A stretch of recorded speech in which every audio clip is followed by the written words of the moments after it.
दोस्तों सत श्री अकाल। दोस्तों मुझे ना काफ़ी ज़्यादा हमारे भाई एक सवाल कर रहे हैं कि पुर्तगाल की इमिग्रेशन जो है वो क्लोज़ होने जा रही है, पुर्तगाल की इमिग्रेशन क्लोज़ होने जा रही है।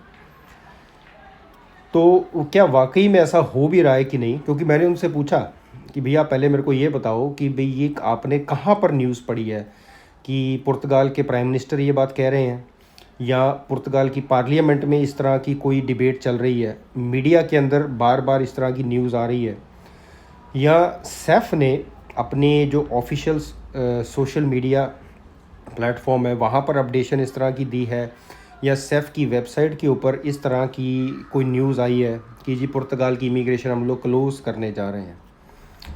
तो मुझे पता लगा, कह रहे हैं कि भी टिकटॉक के ऊपर कोई पंजाबी गंजा सा कोई बंदा है, टैक्सी चला रहा है, वो कह रहा है ये बात। नहीं मतलब क्या आप लोगों को क्या हो गया? आप लोगों को अब मतलब कि पुर्तगाल की इमिग्रेशन क्लोज़ होगी कि नहीं होगी, अब ये टिकटॉक पे को टुच्चा सा बंदा बताएगा हमको, वो डिसाइड करेगा कि पुर्तगाल की इमिग्रेशन कब क्लोज़ होगी, कब खुलेगी। भी पुर्तगाल की इमिग्रेशन की बात कर रहे हैं हम लोग कि किसी चाय समोसे की रेडी की बात कर रहे हैं हम लोग? क्या पुर्तगाल के इतने बुरे दिन आ गए हैं कि अब टिकटॉक के ऊपर को टुच्चा सा बंदा जो है वो इमिग्रेशन क्लोज़ करवाएगा पुर्तगाल की? तो आप लोग समझदार लोग हैं, आपको पता है सब चीज़ों का कि कैसे वर्कआउट होता है। तो आप इस चीज़ को ध्यान से सुने कि पुर्तगाल की इमिग्रेशन कोई क्लोज़ नहीं होने जा रही है। उसके बहुत सारे कारण हैं।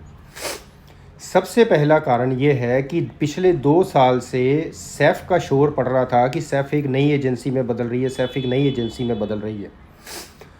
तो अब जाकर के अक्टूबर में फाइनली नई एजेंसी आ जाएगी। भी अगर पुर्तगाल की इमिग्रेशन क्लोज़ ही करनी है तो फिर ये नई एजेंसी का जो ड्रामा करने की ज़रूरत क्या है? ये टाइम वेस्ट काहे के लिए करना है?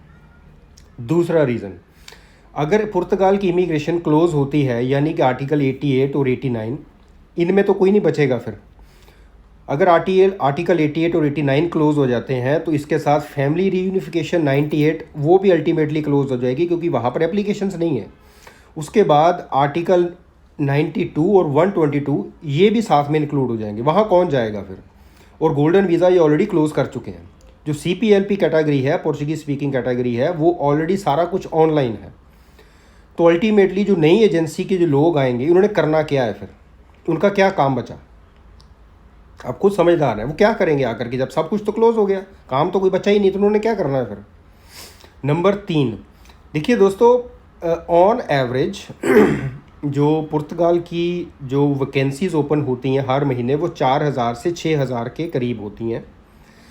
आप चाहे तो इसका डेटा अवेलेबल है, आप चेक कर सकते हैं। जो इन्होंने ऑफिशियली हमें बताया था कि 4000 से 6000 वैकेंसीज़ ओपन होती हैं। तो अगर हम 5000 भी मान के चलते हैं कि एक महीने में 5000 वैकेंसीज़ ओपन हुई हैं, तो अगर हम ऑन एवरेज पर पर्सन अगर हम एक एवरेज अमाउंट लें तो लगभग 150 यूरो ये पर पर्सन चार्ज करते हैं। किसी के 90 हैं, किसी के 280 हैं, किसी के 354 हैं, 384 हैं, पर हम 150 ले लेते हैं।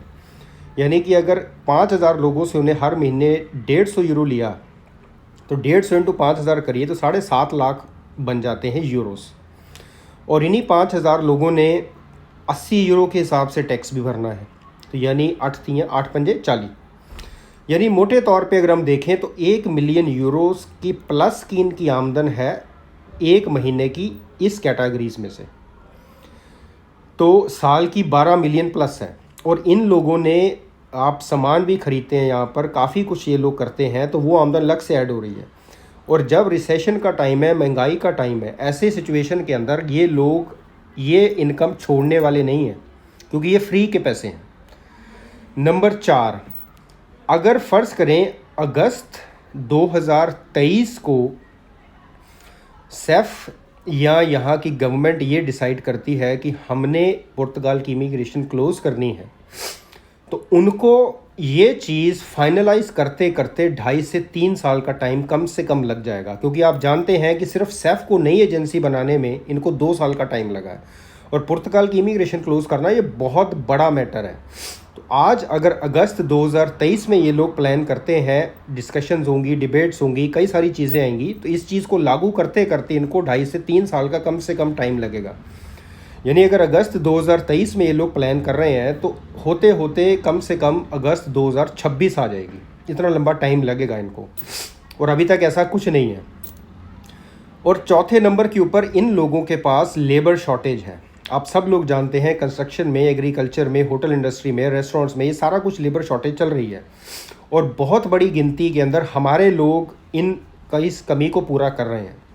तो अगर ये लोग लेबर जो इमिग्रेशन क्लोज़ कर देते हैं तो ये अपनी लेबर शॉर्टेज कैसे पूरा करेंगे? बाहर के मुल्कों से कुत्ते बिल्ले बुलाएंगे ये लोग। तो मतलब ये कौन बंदा है, जो भी ये कोई है, इसको आप ये लोग समझाइए कि भाई अगर तू टैक्सी चला रहा है तो तू लाल बत्ती पर अपनी गाड़ी बंद कर ले। पुर्तगाल की इमिग्रेशन तो बाद में क्लोज़ करना। मतलब अब आप सोचिए कि पुर्तगाल की इमिग्रेशन जो है वो अगर क्लोज़ होनी है, कोई छोटी न्यूज़ नहीं है। हर जगह आपको ये चीज़ बार बार नज़र में आएगी कि भाई पुर्तगाल की इमिग्रेशन क्लोज़ होने जा रही है, क्लोज़ होने जा रही है, क्लोज़ होने जा रही है। ये कोई मजाक नहीं है कि हम टिकटॉक पे ऊपर आकर के और इमिग्रेशन ही क्लोज़ करवा रहे हैं। ये कोई बच्चों का खेल नहीं है, कुछ चाय समोसे की रेडी नहीं है कि शाम को खोली सुबह को बंद और आगे हमने नहीं खोलनी। अब इस वजह से पुर्तगाल की इमिग्रेशन बिल्कुल भी क्लोज़ नहीं होगी और अब तक ऐसा कोई शोर नहीं है। किसी ने कोई बयान दे दिया कि भाई पुर्तगाल की इमिग्रेशन क्लोज़ कर देनी चाहिए फलाना ढीमका, इससे कोई फ़र्क नहीं पड़ता। जब भी पुर्तगाल की इमिग्रेशन क्लोज़ होगी आप लोगों को ऑफिशियल से ये चीज़ पता लगेगी कि भाई गवर्नमेंट जो है अब वो ये स्टेप लेने जा रही है।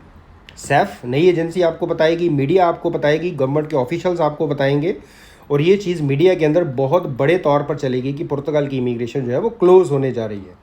ये कोई टुच्चा सा बंदा टिकटॉक के ऊपर आकर के कोई भी फालतू बकवास करके चले जाएगा तो इमिग्रेशन क्लोज़ होने वाली नहीं है। और अगर ये बात कोई इंस्पेक्टर, कोई चीफ, कोई प्रधानमंत्री या कोई इस तरह की एंटिटी बोल रही है तो समझ में आता है भाई टीवीडी चलाने वाला बंदा, भाई तू टीवीडी का काम देख, ठीक है, लोगों को उसके ऊपर सलाह दे। पुर्तगाल की इमिग्रेशन क्लोज़ कराने कहाँ तू जा रहा है? तो जो कोई भी ये है उसको समझाओ कि भाई अपने काम से काम रख। जिस चीज़ की हमें नॉलेज नहीं है या जिस चीज़ की हमको श्योरिटी नहीं है उस चीज़ के बारे में बात नहीं करनी चाहिए। ये बहुत इंपॉर्टेंट है। और जैसे मैंने आपको बोला अभी तक कोई क्लोजिंग कुछ नहीं है, सब कुछ वैसे का वैसे ही चलेगा। सिर्फ एक नई एजेंसी आएगी जो इस चीज़ को फॉलो करेगी। और पुर्तगाल के इतने बुरे दिन नहीं आए हैं कि ऐसे टुच्चा सा कोई बंदा आकर के इमिग्रेशन क्लोज़ करवाएगा हमारी।